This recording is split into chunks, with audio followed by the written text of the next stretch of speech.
자, 그래서 중간고사는 10월 13일. 잠깐만요. 예, 13일이 좀 애매하네. 11일 수업하고.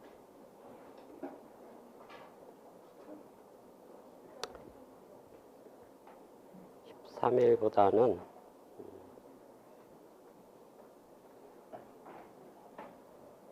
18일이 날 것 같네요. 10월 18일. 네, 쏘리.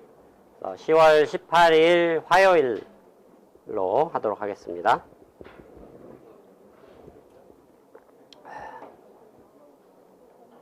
그리고 10월 첫째 주는 제가 해외 학회 출장이라 지금 어떻게 계획을 하고 있냐면 10월 첫째 주 강의는 4일하고 6일이죠. 미리 녹화를 해서 여러분들한테 공개를 할 계획이고요. 대신에 그 녹화하는 날짜에 수업 시간은 아니지만 그 대면으로도 직접 참여할 수 있습니다. 그래서 다음 주 금요일 날 이 2시간 아마 연강을 할 것 같으니까 이 강의실에서 그래서 아예 그냥 대면으로 듣고 싶은 사람은 다음 주 금요일 날 들어도 좋습니다. 아니면 정규 시간에 녹화본을 공개할 테니까 그렇게 수업을 진행할 계획입니다.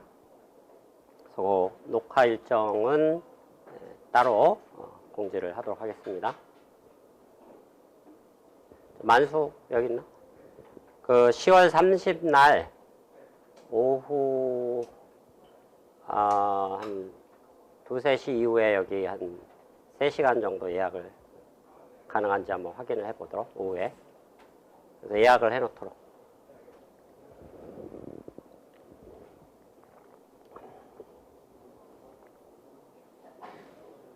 자, 그렇게 해서 2가지 공지 사항이었습니다.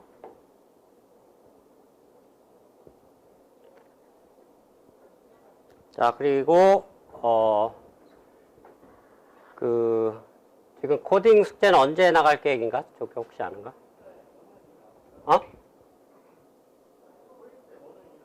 언제 나갔지? 오케이.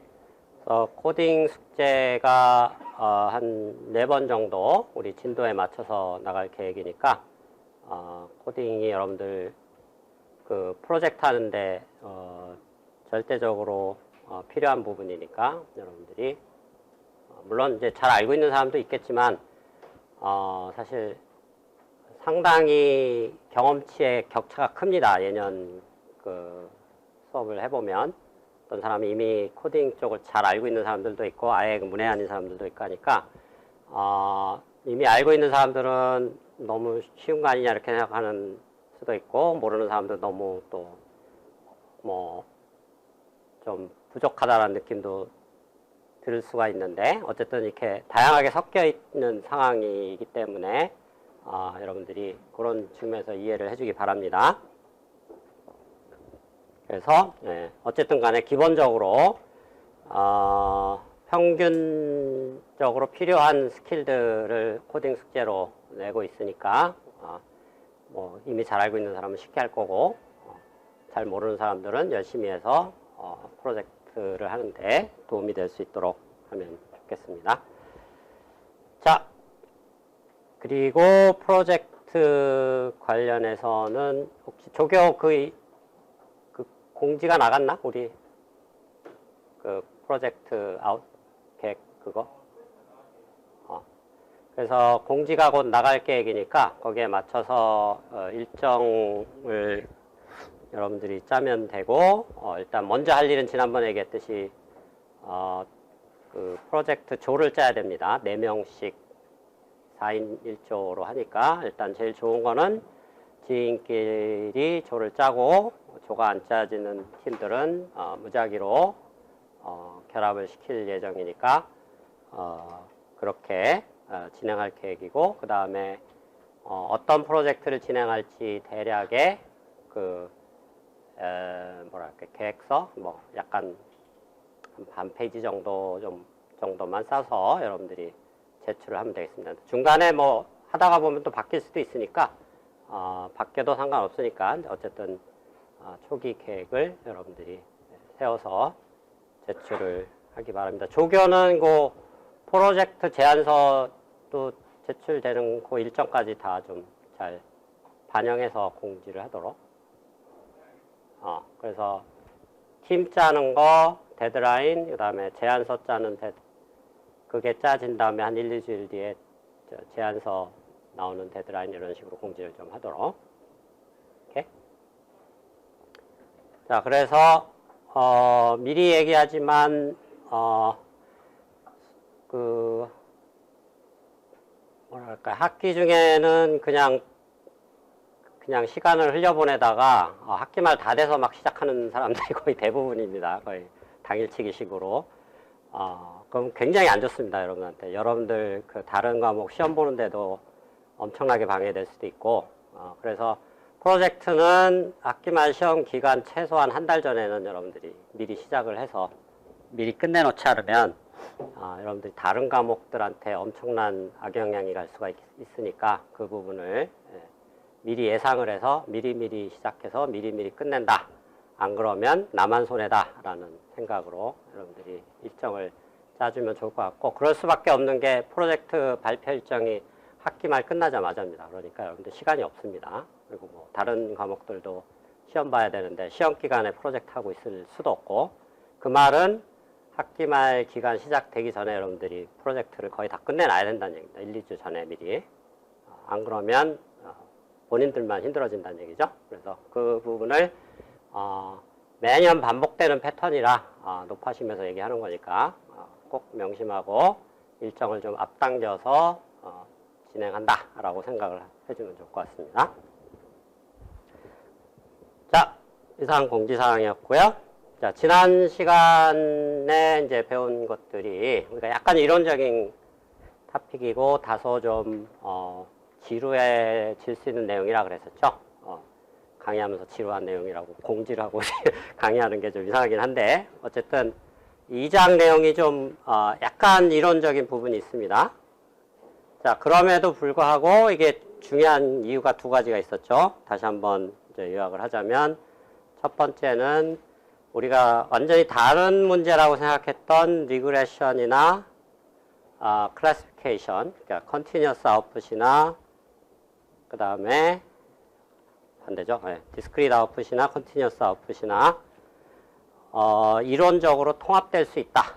이제 그런 의미에서 굉장히 의미가 크다라는 거였죠.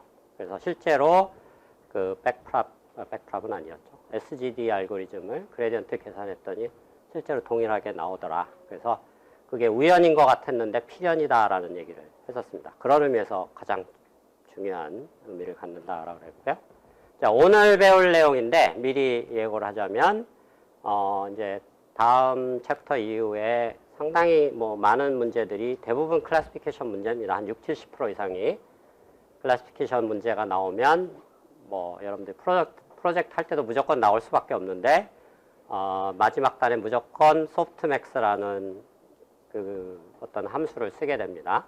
그 함수는 사실은 그 딥러닝이 아닙니다. 그냥 고정된 함수란 얘기죠. 파라메타가 바뀌는 그런 함수도 아니란 얘기입니다.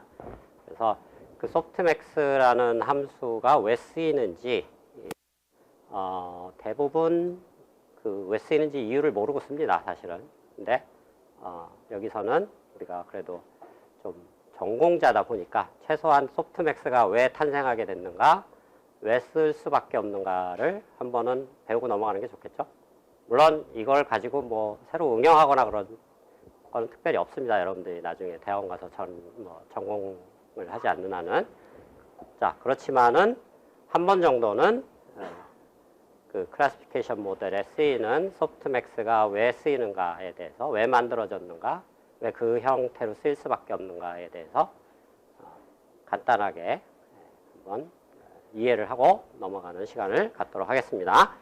자, 그래서 제너럴라이즈드 리니어 모델이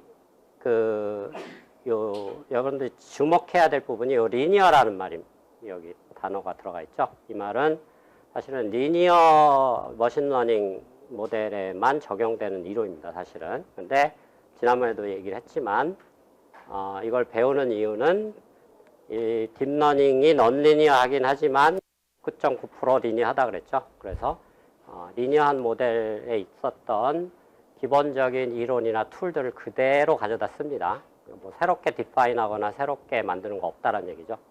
자, 그런 측면에서 여러분들 필요한 용어들이나 툴들을 여기서 다 배우고 간다. 이렇게 생각하면 되겠습니다. 그래서 리니어지만 여전히 중요하다라는 얘기를 했었고, 그래서 익스포넨셜 패밀리가 우리가 생각하는 모든 가능한 대부분의 디스트리뷰션을 다 포함한다 그랬죠. 그 y 기분 x라는, 그러니까 x가 인풋이 주어지고 y라는 라벨을 예측하는 이런 컨디셔널 프로버빌리티를 예측하는 것이 모든 슈퍼바이즈드 러닝의 기본 목표라 그랬죠. 근데 이 컨디셔널 프로버빌리티가 그냥 대부분 우리가 알고 있는 거의 대부분의 디스트리뷰션은 엑스포넨셜 패밀리로 표현된다라는 얘기를 했었고요. 그리고 이제 GLM이라는 거에 가정이 크게 세 가지가 있었다 그랬죠. 핵심적인 건 여기 두 번, 셋 다 중요하긴 한데 가정이라고 했습니다. 무슨 얘기냐면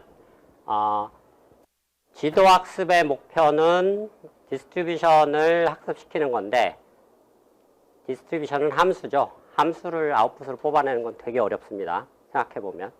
왜냐하면 모든 x값에 대해서 값을 다 내야 되니까 사실은 무한개의 개수의 아웃풋을 뽑아내야 된다는 얘기입니다. 한수를 아웃풋을 뽑아낸다는 얘기는 굉장히 어렵기 때문에 그 함수를 대표하는, 즉 디스트리뷰션을 대표하는 가장 편한 거, 그게 뭐냐? 평균이죠. 평균을 아웃풋으로 내자라는 게 이 GLM의 가정이고, 사실은 GLM의 가정일 뿐만 아니라 모든 머신러닝, 딥러닝의 대부분의 경우의 가정입니다. 물론 예외적인 상황을 우리가 이제 7, 8장에서 제너레이티브 모델 같은 걸 다룰 때 예외적인 상황을 다루지만 거기서 디스트리뷰션을 직접 계산하는 경우도 있습니다. 그렇지만은 안 그런 경우는 대부분 디스트리뷰션은 굉장히 다루기 어려운 하이 디멘저널한 어떤 오브젝트이기 때문에 그거를 스칼라로 대체하는 형태로 우리가 아웃풋을 뽑아낸다. 그런 관점에서 여러분들이 이 두 번째 가정을 이해하면 좋겠다는 얘기죠. 그리고 첫 번째 가정은 우리가 학습시키려는 이 컨디셔널 프로버빌리티, 조건부 확률은 우리가 지난 시간에 배웠던 엑스포넨셜 패밀리에 속한다. 뭐 이거는 큰 문제 없죠. 왜냐하면 대부분 여기 속한다고 이미 우리가 확인을 했기 때문에. 그리고 세 번째가 또 중요하죠. 세 번째가 이 내추럴 뭐였죠? 에타라고 부르는 것이 우리가 내추럴 또는 커나리컬 파라메타라고 부르는 요 에타가 이런 리니어 모델의 아웃풋으로 표현된다. 자, 그래서 이게 이제 이 이론의 탄생 배경을 여기서 엿볼 수가 있습니다. 무슨 얘기냐면 이 이론은 사실은 리니어 모델에 대한 이론이었다는 얘기죠. 근데 딥러닝 같은 넌리니어한 모델에도 적용할 수 있는 이유는 딥러닝의 마지막 레이어를 마치 그냥 리니어 모델처럼 취급을 해버리면 마지막 단에는 이게 그대로 적용이 될 수 있다는 얘기입니다. 자, 그런 의미에서 여전히 유스풀한 티오리다라는 얘기입니다.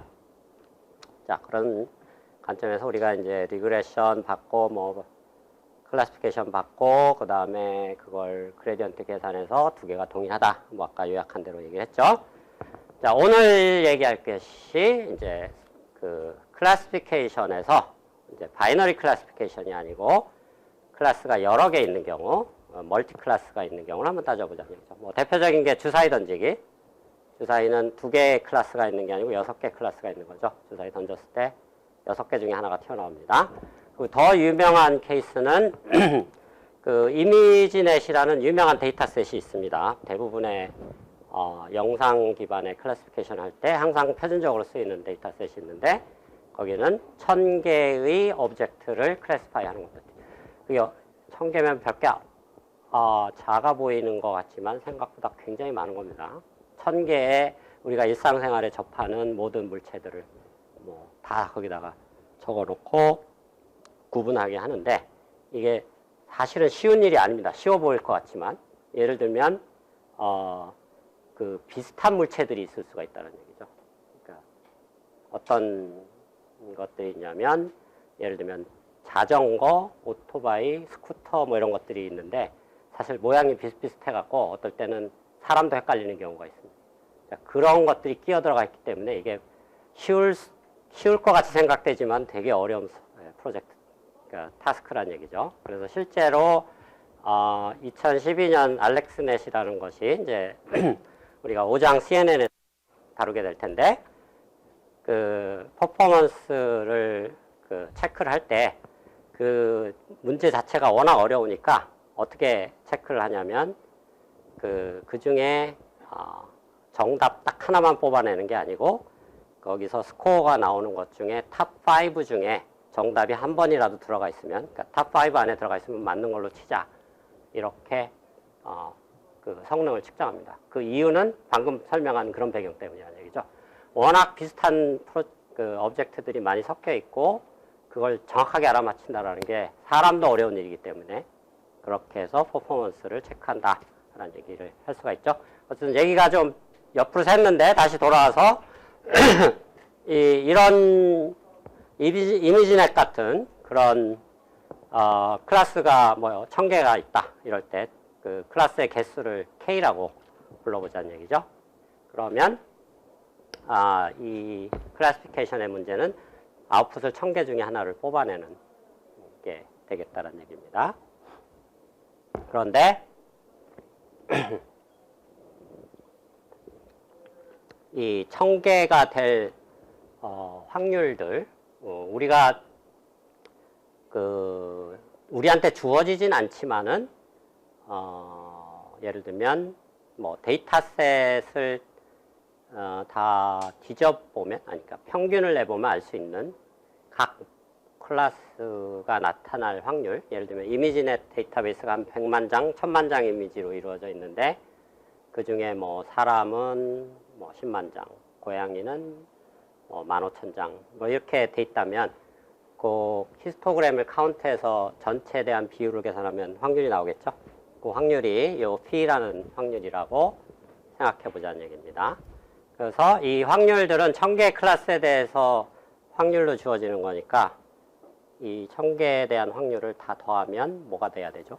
1이 돼야 되죠. 합이 1이 돼야 됩니다. 무슨 얘기냐면 전체 합이 1이 돼야 되니까 이놈이 이퀘이션을 하나 만족시켜야 된다는 얘기죠. 그러면 이 자료가 1000개가 아니고 1000개가 다 독립적으로 움직일 수 있는 게 아니고, 왜냐하면 P들이 1000개가 다 따로따로 움직이면 합쳤을 때 1이 안 될 가능성이 있죠.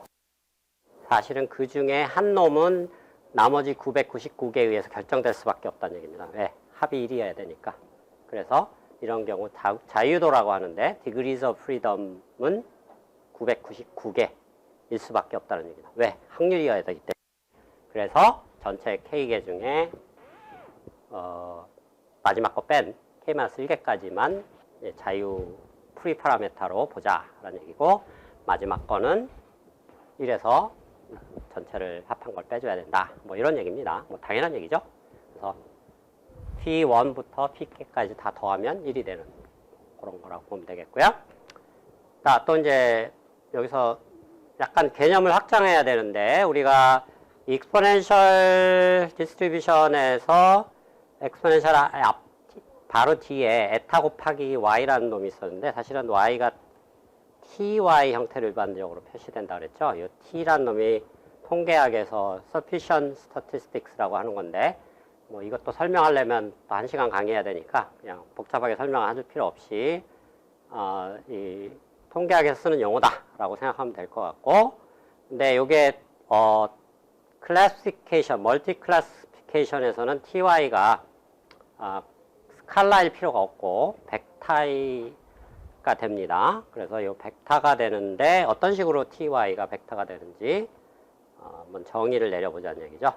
그래서 이거를 이제 원합 벡터라고도 많이 부르는데요. 자, 일단 자유도를 갖는 파라메터가 K-1개라 그랬죠. 클래스 전체 개수가 K일 경우에. 그러면 요 ty는 벡터인데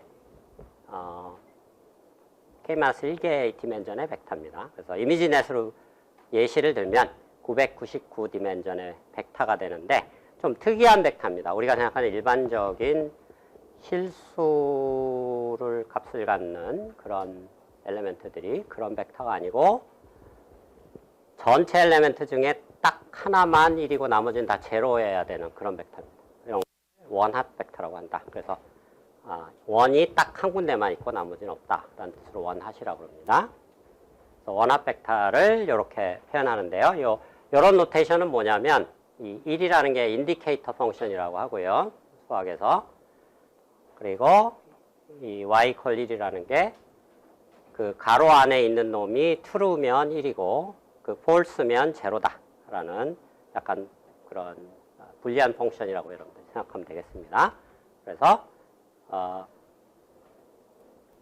이렇게 정의를 내려놓으면 조금만 생각해 보면 당연히 이게 원합 벡터가 된다는 걸 알 수가 있겠죠. 왜냐하면 1000개의 오브젝트 중에 이 ground truth y는 레이블이니까 딱 어떤 하나의 오브젝트만 지정을 할 수가 있습니다. 그 중에 뭐 예를 들면 사과다. 그러면 사과가 555번째 엘리멘트에 해당된다. 그러면 거기만 1이고 나머지는 다 제로해야 된다는 얘기죠.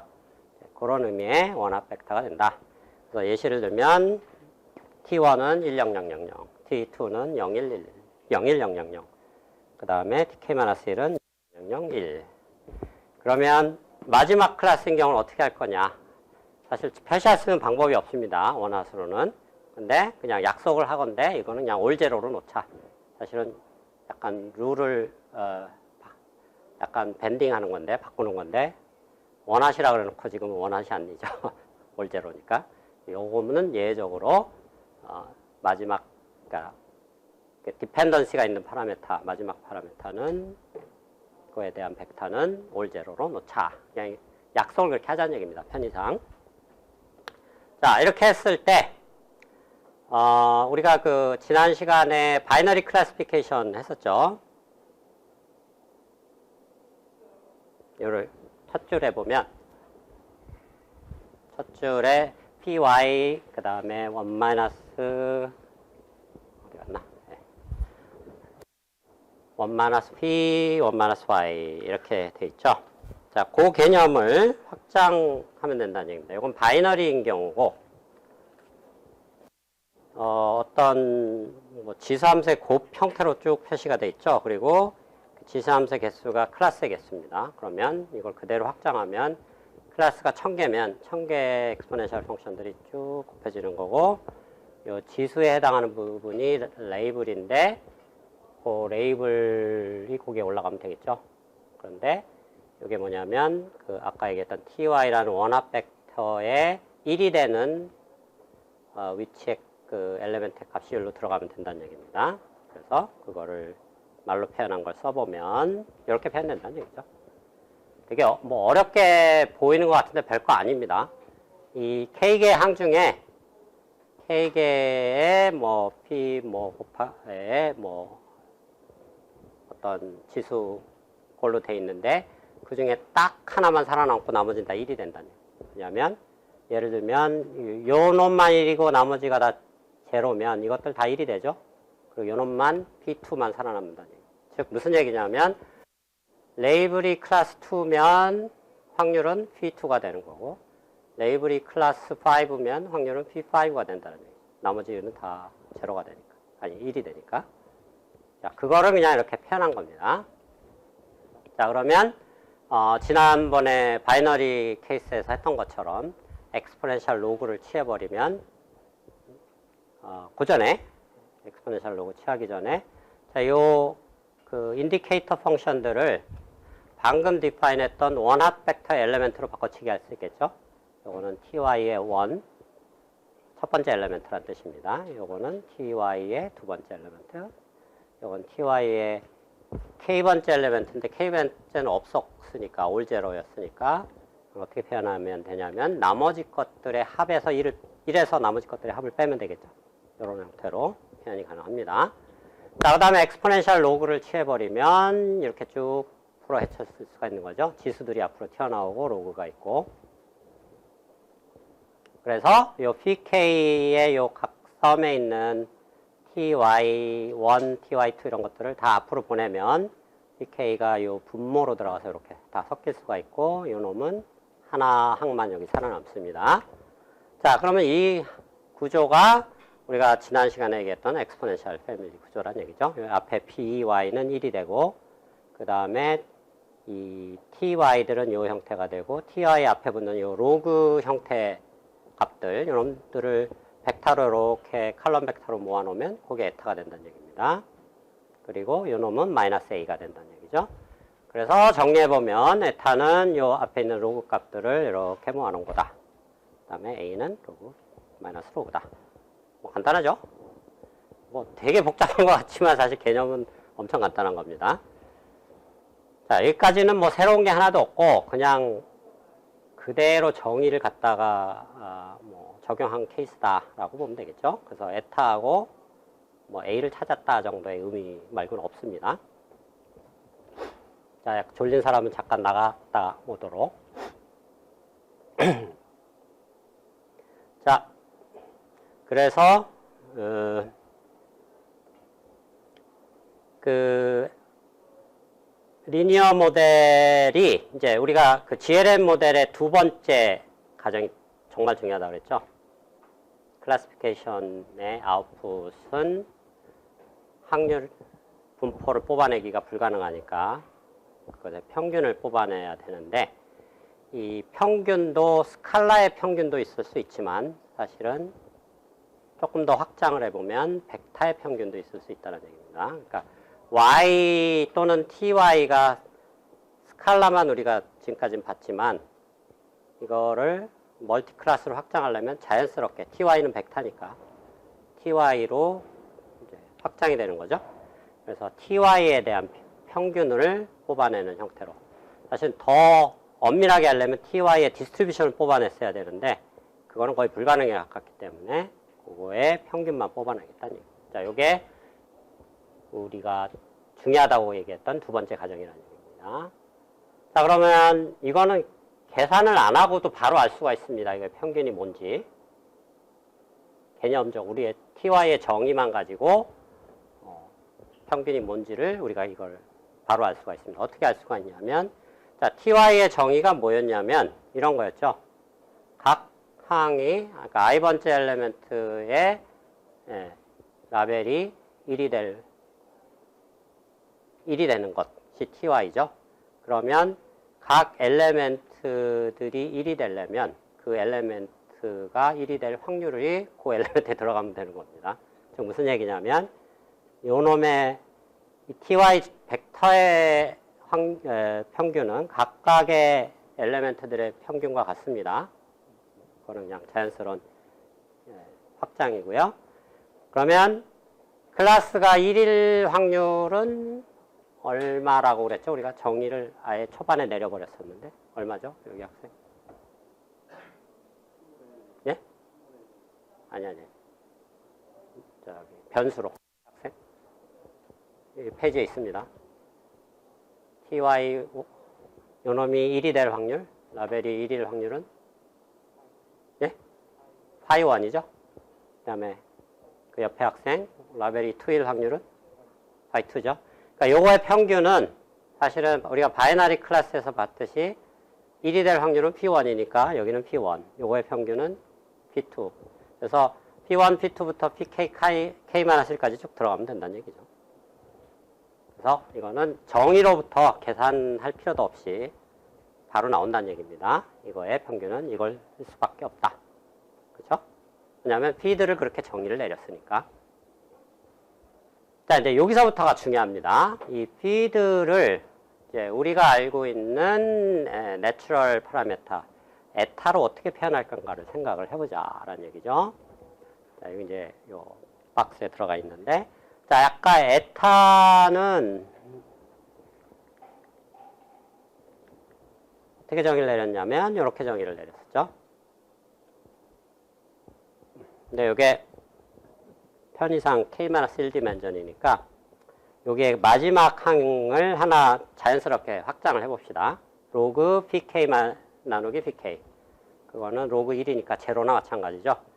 그러니까 아무 의미 없는 숫자 제로를 마지막에 하나 갖다 붙여놓고 k-1짜리 벡터를 k 디멘전의 벡터로 바꿔치기 하자는 얘기입니다. 편의상.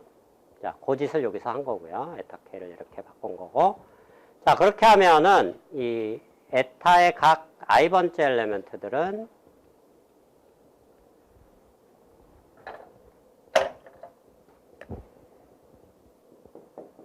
이 식에 의하면은 로그 phi pk죠. 네, 여기 있는 거 그대로 쓰는 겁니다. 어려운 거 하나도 없습니다. 자, pi로 다시 정리해 보면 양변에 엑스포넨셜 취하고 pk 오른쪽으로 보내면 왼쪽으로 보내면 이게 되죠.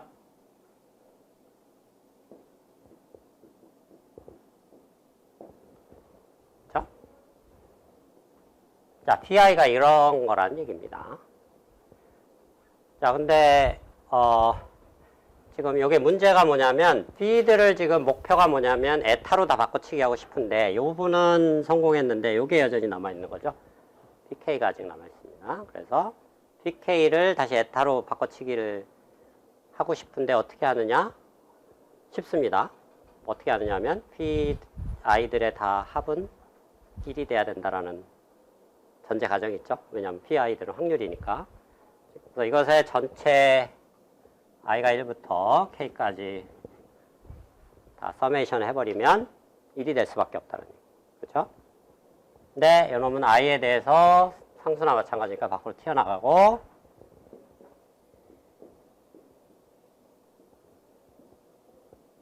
이렇게 된다는 얘기고 pk에 대해서 정리하면 pk는 이게 되는 거죠. 자, 인덱스는 생략하겠습니다.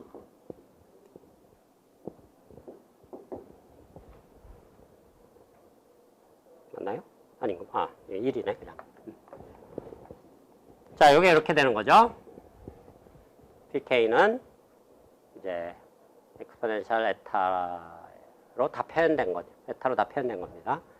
자, 그러면 여기로 다시 돌아가서 서메이션을 뺀 게 오리지널 식이었으니까 요 pk 요놈을 여기다 갖다 바꿔치기 해보자는 얘기죠.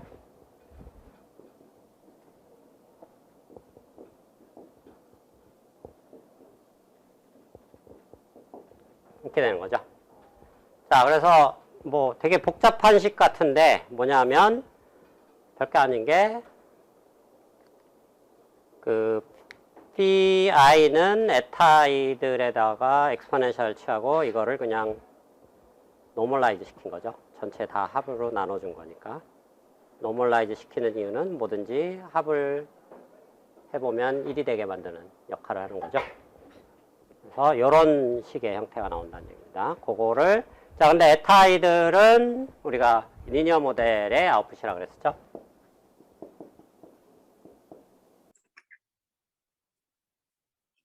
자, 그러면 그 GLM의 두 번째 과정에서 모델의 아웃풋은 무조건 확률 분포를 뽑아낼 수는 없으니까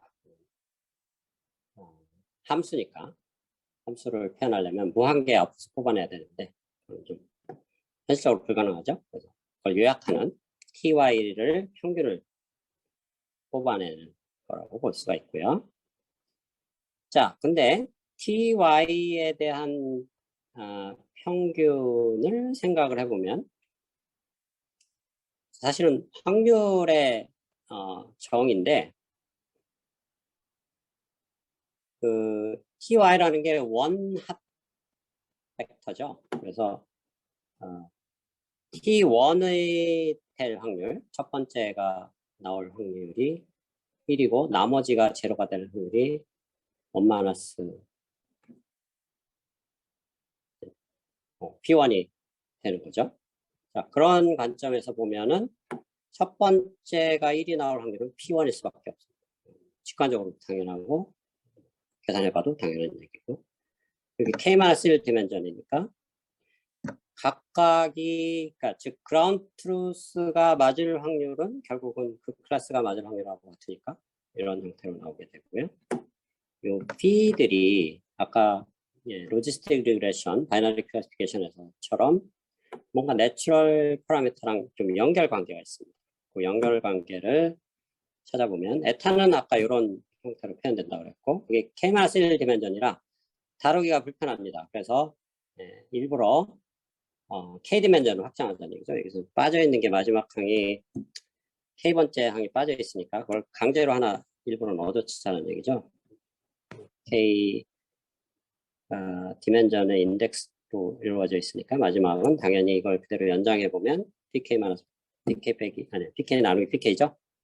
로그 1은 제로니까 제로로. 그러니까 마지막 항은 무조건 제로인 그러니까 아무 의미 없는 제로 텀을 마지막에 하나 더 추가하자는 겁니다. 자 그렇게 해서 약속을 하면 요 그 각각의 항들이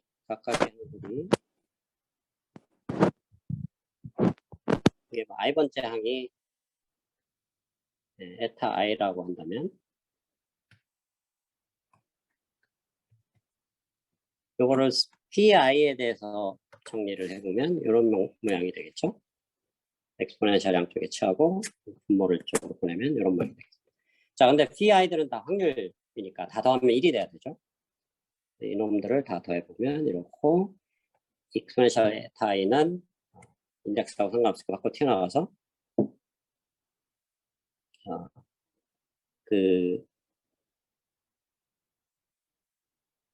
반대네요. pk가 인덱스랑 상관없으니까 밖으로 튀어나가고 그 다음에 pk가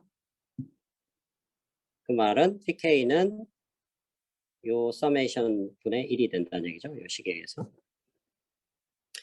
자 그러면 요 식에다가 다시 요 식을 집어넣으면 pk가 요 항에 해당되죠. 집어넣으면 어떤 뭐 분모에 어떤 서메이션이 있는 형태고 분자의 엑스포넨셜 에타 마이너스 엑스포넨셜 에타 i 형태가 된다는 얘기죠.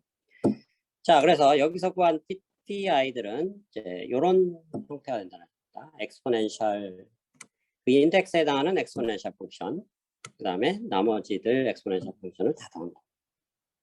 근데 뭐라고 가정했냐면 우리가 에타들은 리니어 모델의 아웃풋이라고 했죠. 두 번째 과정에서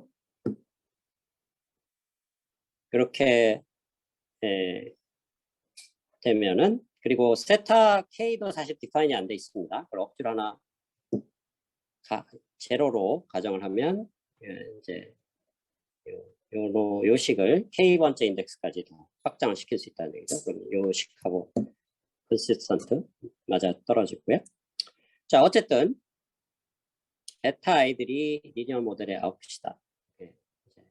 아까 설명했던 로짓이라는 지금 무슨 얘기냐면 어떤 머신러닝이나 딥러닝 모델에서 최종 단의 아웃풋을 에타라고 했을 때 그 최종 단의 아웃풋들을 이렇게 엑스포넨셜 펑션으로 약간 노멀라이즈하는 형태의 꼴이 된다는 얘기죠. 이 노멀라이즈 되는 형태의 이 꼴을 뭐라고 부르느냐? 소프트맥스라고 부른다. 자, 그래서 이 소프트맥스라는 것은 결국은 뭐냐면 어떤 주어진 아웃풋을 이 식을 유심히 살펴보면 뭐냐면 이 주어진 아웃풋들을 이런 놈들이라고 한다 그러면 에타 i들이라고 한다 그러면 에타 i를 그대로 쓰지 않고 에타 i를 엑스포넨셜을 취해서 노멀라이즈 시킨 것이 소프트맥스의 정의라고 볼 수가 있고요. 그래서 여기서 강조하고 싶은 것은 뭐냐면 소프트맥스를 이제 여러분들이 뭐 프로젝트를 한다거나 나중에 배울 클래시피케이션 문제나 뭐 영상에서 영상을 인식하는 문제에서 항상 등장하는 가장 많이 쓰이는 머신러닝 응용 중에 하나인데 그 중에서 소프트맥스가 항상 최종단에 항상 쓰입니다.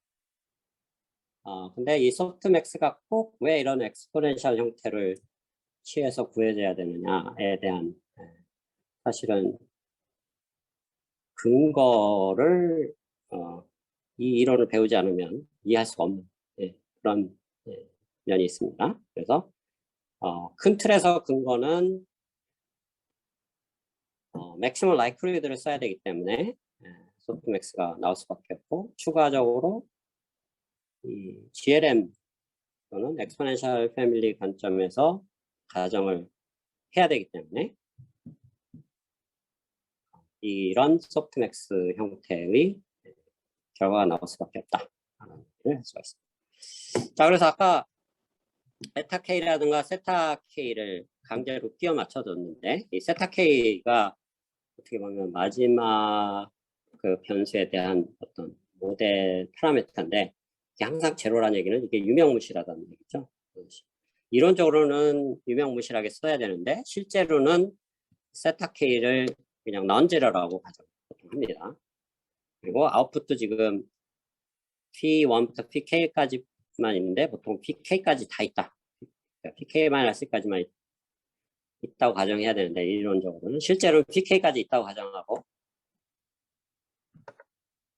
K개 변수가 사실은 독립적인 거는 이 중에 K-1개뿐이 없지만, 그게 맞지만은 이론적으로 실제로는 독립적인 게 그냥 전체 K 다다라고 가정을 해도, 해서 실제 한번 실험을 해봐도 크게 성능의 변화라든가 성능이 크게 나빠지는 게 별로 없습니다. 그래서 실제 사용할 때는 마지막에 동석 변수인 PK까지 같이 집어넣어서 독립적인 것처럼 생각해서 처리한다라는 게 또 약간 이론과 현실의 미묘한 차이점이다. 여기서 여러분들이 이해하면은 소프트맥스가 왜 쓰이는가, 그다음에 소프트맥스의 실제 사용할 때의 어떤 방법론 이런 것들을 여기서 이해할 수 있고, 소프트맥스가 이제 앞으로 자주 등장하니까 한마디 더 첨언을 하면은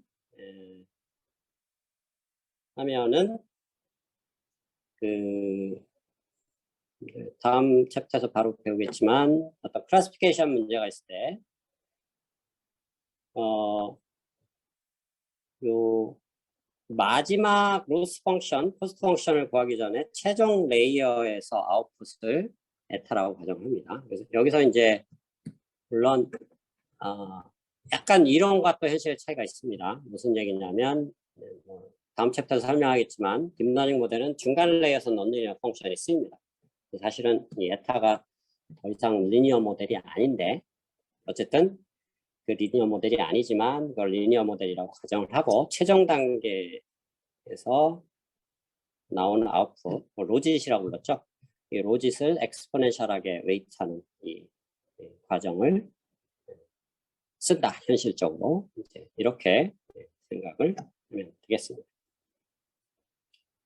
그래서 2장은 여기서 마치도록 하겠고요. 그래서 2장에서는 목적이 다시 한번 강조하지만 용어를 한번 여러분들이 딥러닝 쪽에서 많이 쓰이는 용어들을 한번 정리를 했고, 그다음에 로지스틱 펑션, 그다음에 소프트맥스 펑션들이 어떻게 탄생됐는가, 탄생 배경을 설명을 했습니다.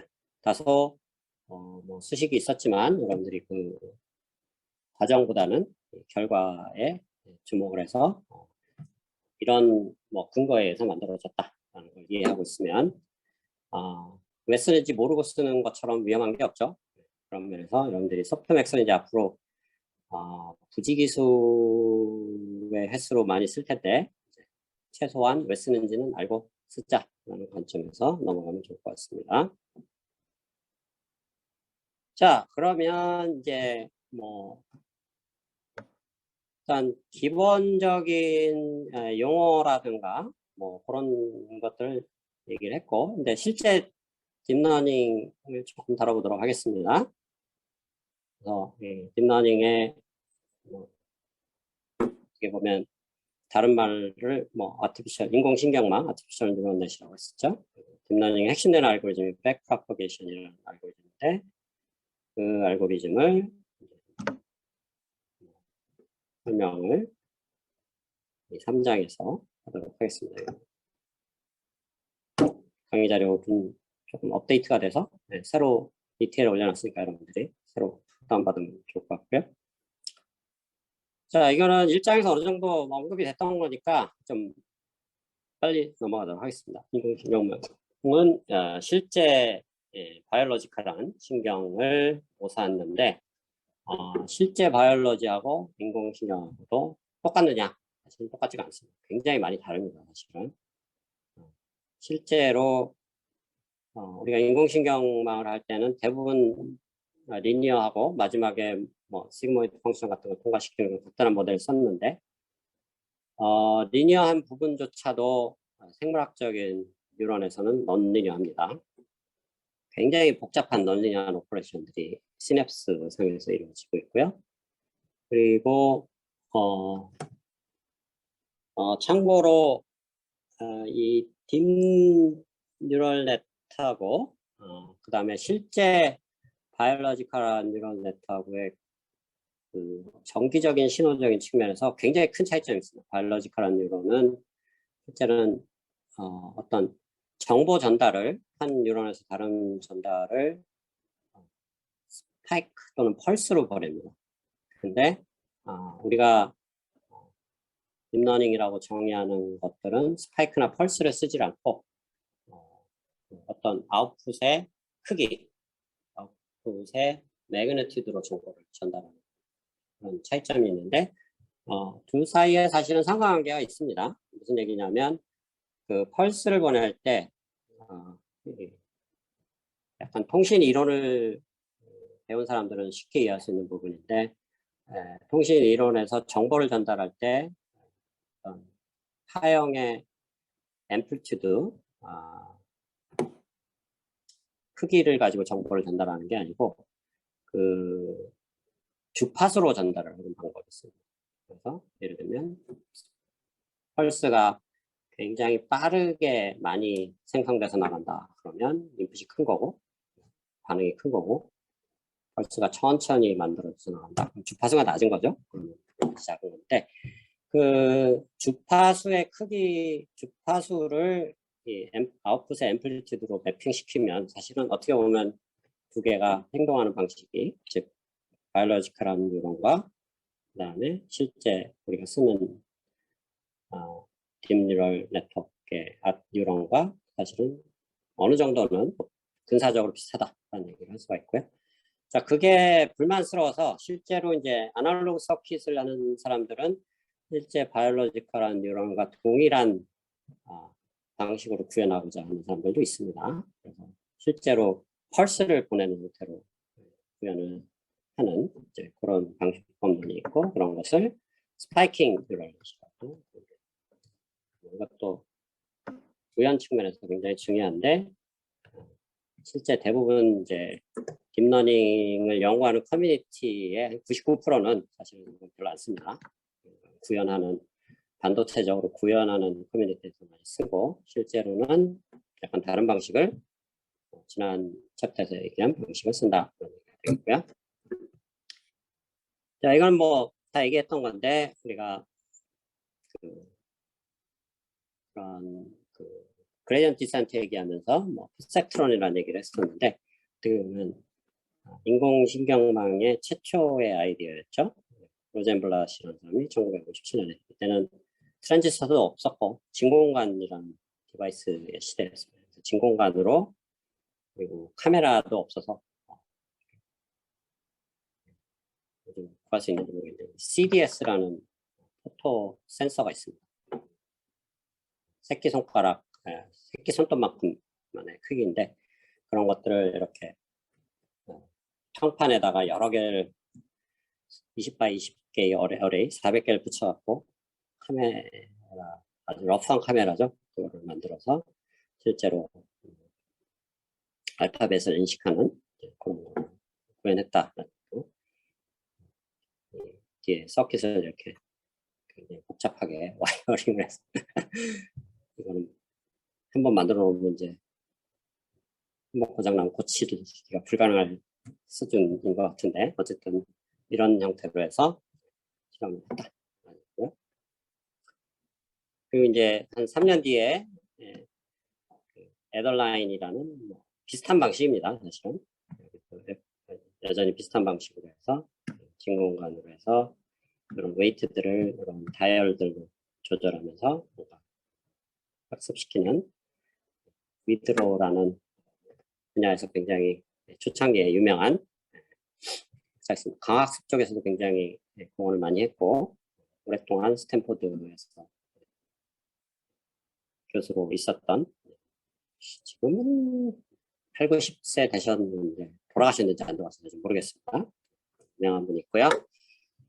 그 다음에 힌튼 교수의 스승이죠. 룸메라트라는 분이 오늘 이 챕터에서 배우는 백프로퍼게이션이라는 아이디어를 처음으로 제안을 했고 참고로 그 뉴럴 네트워크가 인풋 레이어가 있고 그 다음 중간 레이어가 있고 마지막 레이어가 있는데 뭐 레이어 개수가 몇 개냐를 따질 때 보통 인풋 레이어는 카운트를 안 합니다. 그래서 중간 레이어가 있고 뭐 아웃풋 레이어가 있고 이렇게 되면 이런 경우 세 개처럼 보이지만 레이어가 실제로 투 레이어 네트워크라고 부른다. 이건 그냥 저희 발레라고 생각하면 되겠습니다. 자, 그리고 1장에서 잠시 언급한 거였는데 힌튼 교수가 딥러닝 부활을 시켰을 때 중요한 쓰였던 테크닉 중에 하나가 각 레이어별로 이렇게 별도로 비지도 학습을 시켜서 초기화를 시키는 과정이 있었습니다. RBM이라는 방법으로. 시간이 되면 이 RBM도 굉장히 중요한 알고리즘이라 공부를 하면 좋을 텐데 RBM까지 공부하다 보면 또 너무 일정이 밀려버릴 수 있어서 이거는 여러분들 대학원 가서 별도로 공부했으면 좋겠고요. 이거는 1장에서 언급했던 그 언다이렉티드 모델의 대표적인 케이스고 에너지 베이스 모델이 되겠고 화살표가 H가 있고 V가 있는데 V는 인풋이고 뭐 H는 아웃풋이라고 하는 그 사이에 화살표가 없는 이런 모델 대표적인 케이스가 있습니다. 자, 그런 걸 가지고 딥러닝을 시킬 때 초기화를 시켜서 굉장히 성공적인 결과를 얻었다. 그래서 이게 별거 아니고 지금은 아무도 안 쓰고 있지만 딥러닝 부활의 가장 중요한 역할을 한 수능 공로자 같은 알고리즘이다. 그러면서 역사적으로 굉장히 중요한 알고리즘이 되겠습니다. 이건 뭐 다 얘기했던 거죠. 알렉스라는 사람이 역시 힌튼 교수에서 2012년에 CNN을 만들어서 굉장히 중요한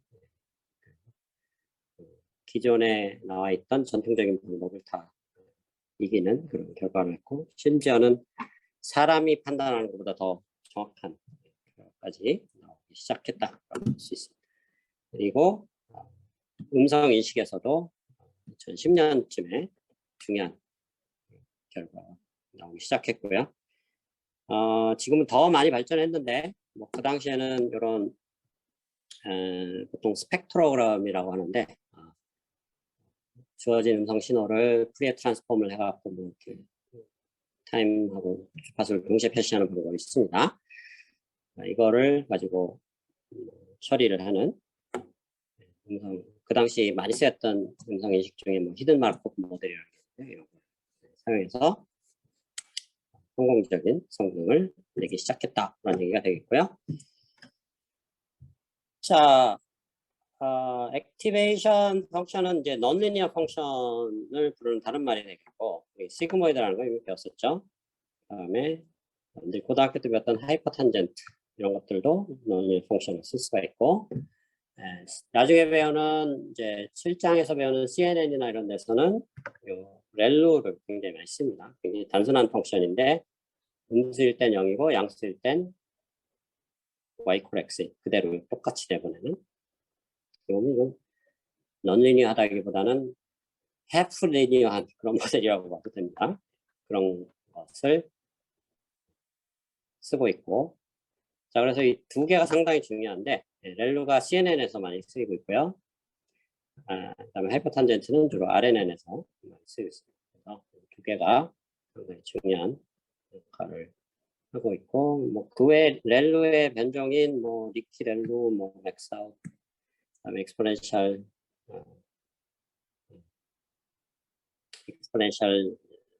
뭐 리니어 유닛 뭐 이런 식으로 여러 개 변종들이 있는데 다 그냥 성능들이 고만고만해서 두 개가 핵심적으로 중요하다라고 생각을 하면 되겠습니다.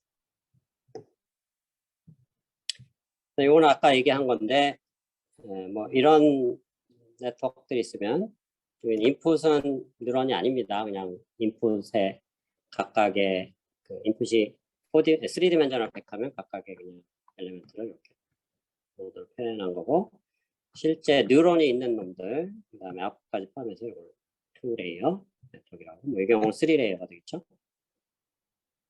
그리고 일단 각 화살표들이 이런 웨이트로 연결되고, 각각의 뉴런 안에 어떤 액티베이션 펑션들이 들어가 있다 그랬죠. 그래서 이 화살표의 웨이트에 해당하는 부분들을 찾아내가는 과정이 이제 딥러닝의 학습 단계에 해당되는데, 그것을 지난 시간에 설명했던 리니어 모델에서 설명했던 그레디언트 디센트 방법과 동일한 방법을 사용합니다. 그래서 사실은 리니어 모델에서 배웠던 방법론이 딥러닝의 전부입니다. 새로운 방법론이 있다는 게 아니죠.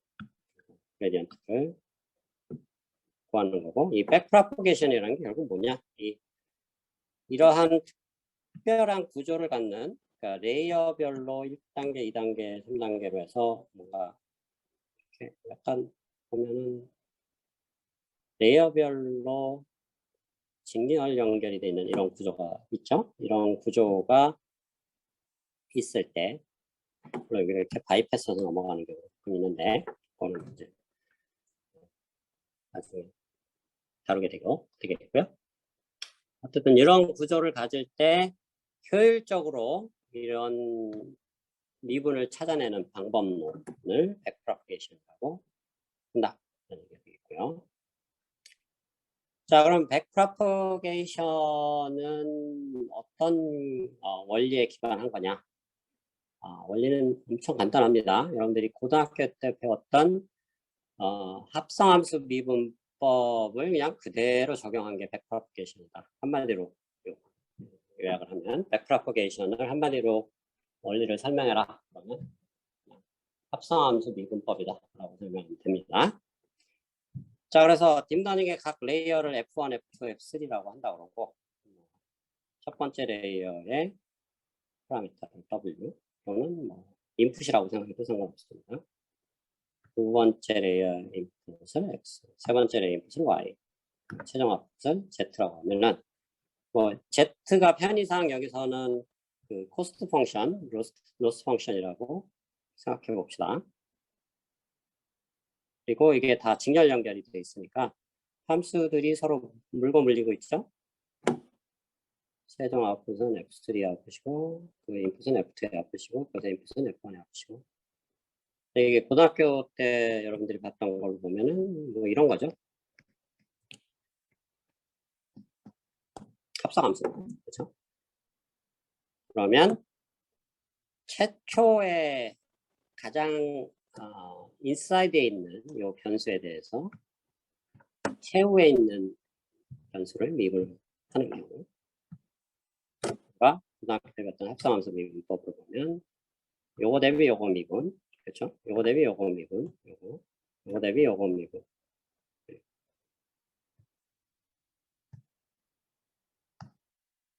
W 대비 X의 미분. 그냥 세 개를 연속적으로 쭉 곱하면 합성함수 미분이 나온다는 건 우리 잘 알고 있죠? 그렇죠? 자, 백프로포게이션의 기본 원리는 그냥 이게 전부입니다. 자, 이걸 구한다는 얘기고, 각각의 y들을 w에 대해서 표현하면 이렇게 된다는 거죠. 그렇죠? 근데 여기서 이제 재미난 사실은, 예를 들면 그 요 F1에 대한 미분을 구하고자, F1에 대한 미분보다는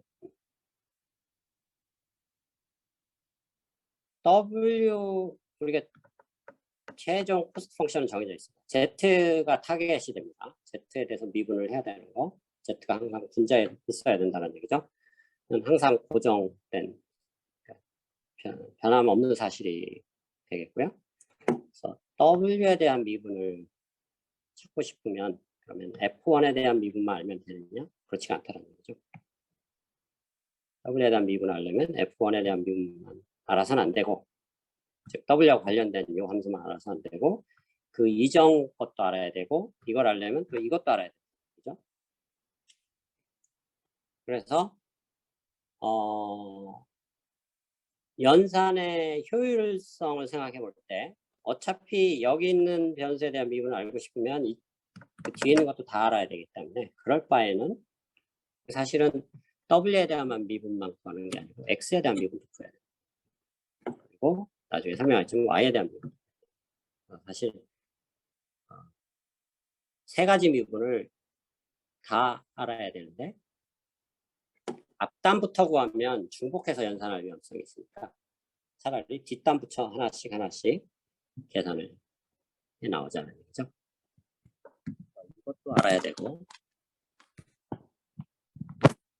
그 다음에 요것도 알아야 되고, 요것도 알아야 되고, 세 가지를 다 알아야 되는데 이 세 가지를 다 아는데 요 세 번째가 요거죠.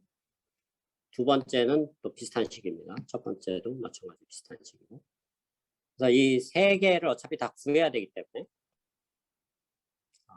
연산의 편리 또는 효율성을 생각할 때 앞에 부분부터 먼저 계산을 하면 중복해서 자꾸 계산을 해야 되는 불편함이 생깁니다. 이걸 한 번 계산할 때 또 계산해야 되고, 근데 뒤에서부터 계산을 하면 한 번 계산한 거를 다음 단계 계산할 때 재활용을 할 수가 있어요. 이거 한 번 계산되면 그걸 여기다 갖다 쓸 수가 있는 거죠. 그래서 그리고 이 두 개의 부분이 이 부분이 사실은 요거하고 같은 건데 요게 계산이 되면 또 여기다 그냥 갖다가 쓰면 됩니다. 그래서 연산을 중복성을 펴려면은 G부터 계산하는 게 유리하다는 걸 금방 알 수가 있습니다. 이 부분은 여러분들이 집에 가서 꼼꼼히 한번 생각을 해보기 바랍니다. 자, 그래서 뭘 설명하려는 거냐면 합성함수 미분을 계산하는데 사실은 이 앞에 있는 것부터 먼저 계산해도 되는데 굳이 그렇게 안 하고 뒤에부터 계산해 나가는 이유는 중복된 계산을 피하기 위함이다. 그 왜 중복된 계산을 피하느냐?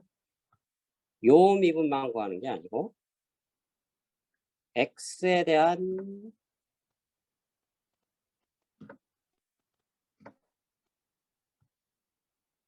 그러니까 W를 Z를 W로 미분한 것뿐만 아니라 Z를 X로 미분한 것도 구해야 되고 Z를 Y로 미분한 것도 구해야 됩니다. 왜냐하면 이것들이 각각 다 미분을 구해야 되는 파라미터들이기 때문에. 그래서 그럴 바에는 순서적으로 D부터 연산하는 것이 훨씬 더 중복 연산을 피할 수 있는 유용한 겁니다. 뭘 설명하려고 하느냐? 이 용어의 탄생 배경이라는 거죠. 연산을 D부터 하는 것이 유리하다. 그래서 backward propagation, 줄여서 back propagation이라는 용어가 튀어나왔다. 이 부분은 여러분들이 집에 가서 깊이 있게 생각을 해보면 좋겠고요.